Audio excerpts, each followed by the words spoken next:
আমার পিচ্চিরা আমাকে এভাবে বার্থডে সারপ্রাইজ দিবে আমি বুঝতেই পারিনি, কারণ ওরা প্রতিদিনই প্রায় কয়েকবারই আমাকে এভাবে একটা সারপ্রাইজ দিয়ে থাকে। তো আমার সারপ্রাইজটা যেভাবে শুরু হলো, এই যে রুমের মাঝখান থেকে শুরু হয়।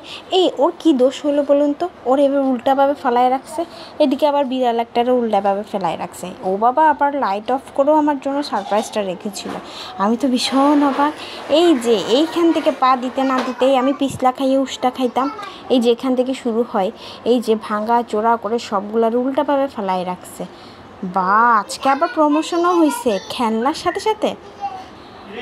সব র্যাক থেকে কাপড় চোপড় সব বের করে ফেলছে, বের করে তারা বিক্রি করছিল। মামা 10 টাকা 10 টাকা, কাপড় নিবে 10 টাকা 10 টাকা। এই যে খাটের অবস্থা, ভীষণ খারাপ অবস্থা। মানে এত সুন্দর সারপ্রাইজ এই দুনিয়াতে কেউ কখনো মায়েরা ছাড়া আর কেউ পাই বলে আমার মনে হয় না। এর চেয়ে best birthday surprise, anniversary surprise আর কিচ্ছু হইতে পারে না। এইগুলোই বেস্ট সারপ্রাইজ। এগুলো গুছাইতে যে কী মজা লাগে, এত মজা আর কোনো কাজেই লাগে না। এগুলো একটা একটা টুকটুক করে এই যে র্যাকগুলো খালি করে ফেলছে, এখন এগুলোর একটা একটা থাকে গুছাইতে এত মজা লাগে। আমি যদি 1000 লাখ টাকা ডায়মন্ডের কোনো জিনিসও পাইতাম আমার এত মজা লাগতো না। আসলেই মজা, অনেক মজা। বলুন তো মায়েরা, মজা লাগে না?